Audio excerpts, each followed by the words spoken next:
Upside app and use promo code PATH25 for a 25 cents per gallon bonus on your first tank. That's code PATH25 for 25 cents per gallon bonus. That's code PATH25. Notable journalists, industry leaders, lawmakers, change makers, tastemakers, and you working to build a more perfect union on KBLA Talk 1580. Right now, in addition to this case about trans rights pending before the U.S. Supreme Court, we know that the court is also looking at voting rights, and a lot of folks are getting queasy about what may become of that landmark piece of legislation. In recent days, we've heard President Trump, talk down the Civil Rights Act, really sort of distorting its legacy, making it sound as if the Civil Rights Act was a tool to make white people's lives more difficult. Talk to us about what concerns you most about the precedent that this trans case could set, not only for transgender youth, but for other protected classes. I just had to take a deep breath because the whole thing is a mess. And all of it adds up to the erosion of our civil rights and the erosion of our democracy. Because let's not also forget that it was just today that he talked about invoking the Insurrection Act in the state of Minnesota. We are seeing him systematically try to break down the pillars of our democracy, and too often the courts actually facilitate it. Look, what I'm clear about is, one, is that the courts alone will not save us. And two, what's in front of us right now is not about, the biggest challenges in front of us are not about trans kids or even the LGBTQ plus community. It's about saving this democracy so that all of us can have our voices heard regardless of our identities. So one of the things I'm encouraging folks to talk about is, what is it going to look like on the other side of this to actually build a representational democracy, a multiracial democracy that we're all a part of? But we've got to be prepared for winning in 2026 and having enough governing power to actually change the rules so that all of our voices can be heard. Because what we're seeing right now, it is not something that's sustainable for any of our communities to actually thrive. On Saturday, I'm actually going to be hosting a post-gubernatorial debate live on air with all the leading candidates for governor here in California. I'm just curious if there's one question that you would ask to the leading contenders to become the next governor of California in light of everything you just said. What is it most important to get them on the record for?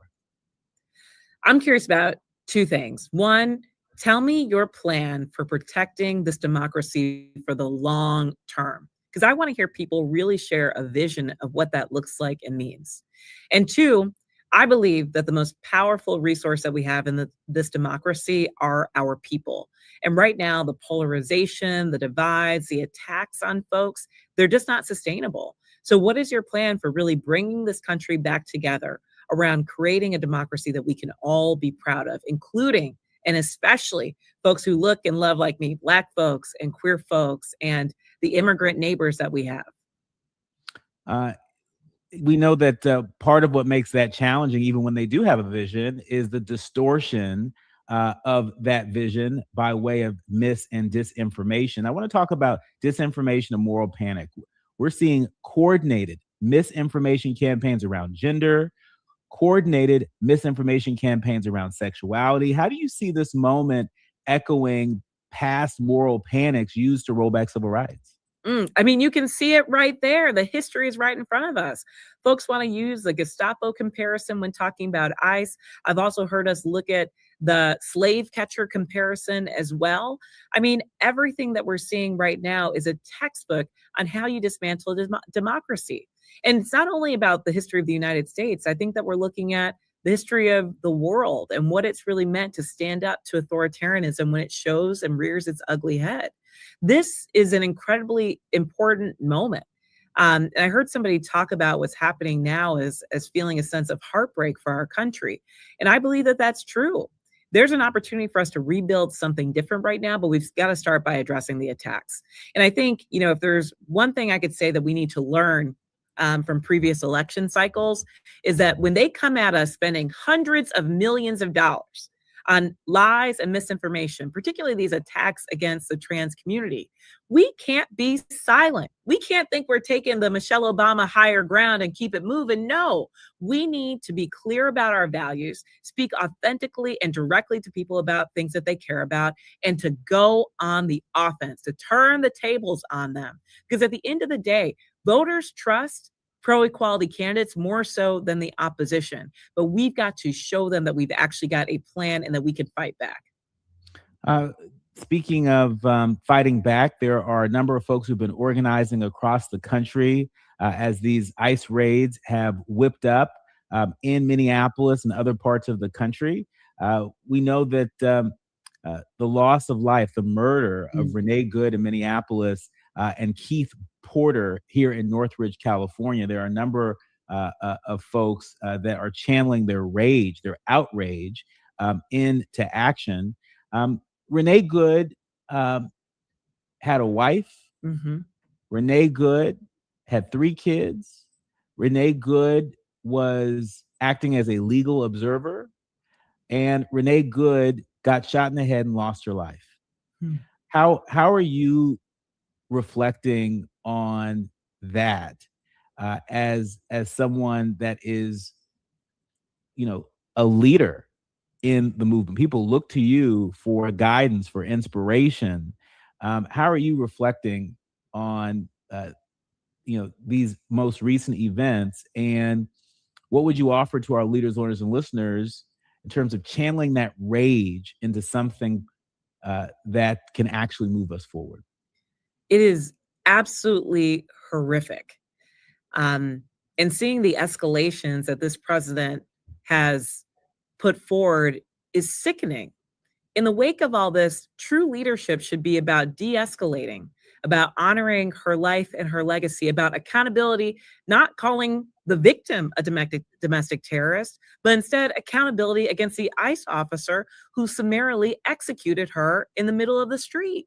That's what should be happening. But instead, you see this president instead fanning the flames of division in this country in ways that I don't even have words for how disgusted I am by it all. The other thing that stands out to me is the story of Renee Good and her wife. They actually fled to Canada last year to figure out how they were going to navigate the second Trump administration. They were living in the Midwest. Then they moved to Minneapolis because they found a community that they felt they could be safe in. And then this took place.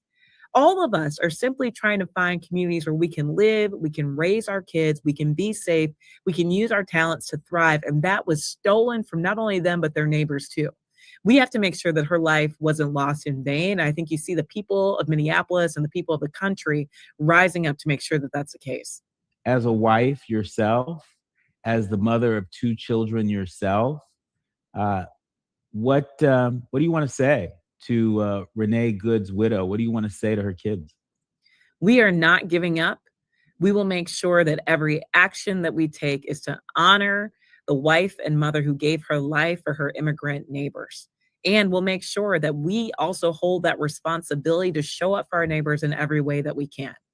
And to any of the kids that are watching right now, any members of my community, I just have to say, being you, having the courage to be who you are is brave enough. And know that when you're ready, there's a community that's ready for you, ready to stand here and protect you, to hold you, and to fight for your future. Kelley, in our remaining minutes with you, it's not lost on me, and surely not lost on you, that today, January 15th, is the actual birthday of Dr. Martin Luther King Jr. We will commemorate it on the holiday, but today is his actual birthday. And I'm wondering how you are reflecting on that, particularly as the first Black woman to lead the Human Rights Campaign. How are you carrying this moment personally, and what's keeping you grounded when the stakes feel like they couldn't be higher? I mean, talk about a prophetic leader. And I know that people say his quote often, but it's hard. It's important that we hold on to it and honor its meaning, especially now that the arc of the moral universe is long, but it always bends towards justice. And what I'm reminding myself today and every day is that the arc does not bend on its own. It bends because people like us, we push it, we pulled it, we will it, and we pry it to do so. And now is our turn. We are the embodiment of the legacy of our ancestors, and it's time to go to work. Our thanks to Kelley Robinson. She is the president of the Human Rights Campaign. She understands the assignment. This is what a leader on the front line looks like and sounds like. Many thanks. Oh, well, that's all the time we have. I hope you've enjoyed the conversation with Kelley Robinson. I hope you've enjoyed the conversation with Dr. Dante Morrison. My thanks to the entire village helps us produce a more perfect union each and every day. Our executive producer, Tavis Smiley, our sound engineer, brother Andy, to our show producers, Faraji and Art and Journey, and to each and every one of you. I'm going to be looking for you, and so you look for me on Saturday at the Empowerment Congress gubernatorial debate. I will be anchoring the post-debate and bring you all that analysis with the leading candidates for governor here in California. Until then, remember, do what you can from where you are with what you have, but by all means, do something. I'm Dr. Nii-Quartelai, and you have been listening to and streaming A More Perfect Union on KBLA Talk 1580.